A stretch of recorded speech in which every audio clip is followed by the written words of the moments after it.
Di adegan kali ini, Suci berhasil ditangkap oleh Sila dan akan dicelakakannya. Di situ Suci berusaha untuk meloloskan diri dari Sila dan berteriak supaya Sila melepaskan Suci. Di situ Sila sedang menunggu kedatangan anak buahnya untuk membawa Suci pergi jauh dan akan dicelakakannya.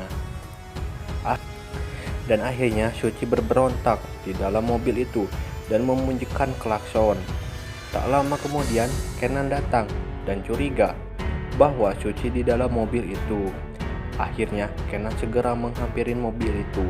Tetapi salah satu anak buah Sila di situ membawa Suci pergi, dan di situ Kenan berusaha mengejar Suci, tetapi Kenan dihadang oleh Sila dan anak buahnya. Akhirnya terjadilah perkelahian antara Kenan dan anak buah Sila. Karena Sila tidak mau Kenan mengetahui bahwa ini semua ulah Sila, Sila pun pergi meloloskan diri. Akhirnya Kenan dan Sapam pun mengejar dan akan menyelamatkan Suci. Ketika Kenan berhasil menemukan mobil yang ditumpangi Suci, di situ Kenan bernekat naik mobil itu dan berusaha menyelamatkan Suci. Di adegan itu, tiba-tiba Yuyun dan Diman melihat aksi Kenan yang akan menyelamatkan Suci.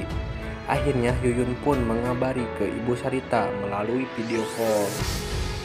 Ibu Sarita pun syok ketika melihat aksi Kenan yang akan membahayakan dirinya. Dan akhirnya aksi Kenan pun tak sia-sia. Kenan berhasil masuk ke mobil dan menyelamatkan Suci. Dan di adegan keesokan harinya, ketika Suci selamat, di situ Suci sebagai asistennya Kenan, Suci pun mengingatkan dan menyuruh Kenan untuk sholat zuhur.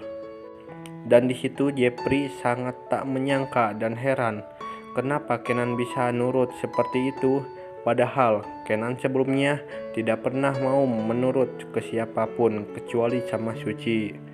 Lalu di situ Kenan pun berkata kepada Jepri bahwa Kenan akan berusaha fokus dan ingin tahu siapa Suci sebenarnya. Karena ketika Suci menjadi asisten Kenan, di situ banyak kejadian yang mengejutkan. Suci mahir speaking English dan juga dia sangat jago ketika menyelesaikan proyek-proyek perusahaan. Ketika Kenan selesai sholat, di adegan selanjutnya pula Kenan langsung menghampiri Suci. Dan di situ Kenan seperti ingin menyampaikan sesuatu hal kepada Suci. Entah apa itu, jadi tonton alur ceritanya sampai habis ya guys.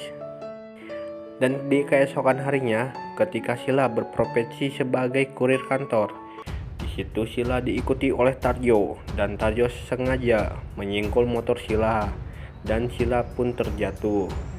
Tarjo pun memaksa Sila untuk dibawa ke kantor polisi. Di situ Tarjo memberikan pesan dan menakuti Sila bahwa di dalam penjara itu lebih pahit dan sangat sengsara. Dan akhirnya Tarjo pun berhasil menjebloskan Sila ke penjara. Sila pun di situ sangat menderita dan menyesal atas semua perbuatannya dan menyebabkan dirinya masuk ke dalam penjara. Nah guys, alur ceritanya cukup sampai di sini ya. Jika kalian masih penasaran dengan kisah selanjutnya, jangan lupa kalian saksikan kisah selanjutnya hanya di channel ini ya guys. Sekian dari saya dan terima kasih.